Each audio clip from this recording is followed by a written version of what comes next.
আমরা বক্তব্য দেব না, শুধু বলবো ফেনীর প্রশাসনের প্রতি, যারা বিগত বছর 4 আগস্ট ফেনীর হরিপালে প্রকাশ্য দিবালোকে মরণাস্ত্রের সাহায্যে আমাদের কোমলমতি শিশুদেরকে হত্যা করেছে, সেই সকল হত্যাকারীরা এখনো গ্রেফতার হয় নাই।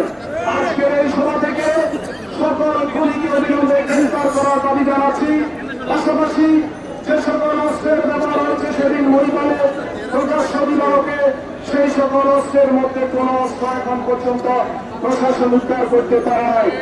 আমরা যেহেতু সামনে নির্বাচন, তাদের হাতে এখনো সেই অবৈধ অস্ত্র আছে এবং অবৈধ টাকা আছে, যে কোনো পরিবেশ পরিস্থিতির তারা আবার মাঠে উঠে পরিস্থিতি ঘোলাটে করার চেষ্টা করবে। প্রশাসনের প্রতি আহ্বান থাকবে, অনতি বিলম্বে সেই সকল অবৈধ আগ্নেয়াস্ত্র আপনারা উদ্ধার করে ফেনীর জনমানুষকে স্বস্তি দেন।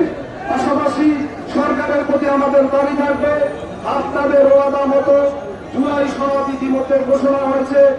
আমরা চাই একটা কার্যকর ন্যায় ভিত্তিক ইনসাফ ভিত্তিক বাংলাদেশ প্রতিষ্ঠার জন্য যে সকল শহীদেরা তাদের বুকে তাজা রক্ত দিয়েছে, সেই সকল শহীদদের আত্মার শান্তির জন্য একটা সুস্থ শান্তিপূর্ণ অংশগ্রহণমূলক নির্বাচনের মাধ্যমে জনগণের সরকারের হাতে ক্ষমতা হস্তান্তরকে আপনারা সসম্মানে বিদায় নেবেন এবং সেই নির্বাচনে জাতীয়তাবাদী আদর্শের সকল যোদ্ধাকে, অকুতময় সকল সৈনিকদেরকে একত্রে কাজ করে আবারও বাংলাদেশ জাতীয়তাবাদী দলকে ক্ষমতায় বাস্তবে নিয়ে আসার জন্য আপনারা একসাথে কাজ করে যাবেন।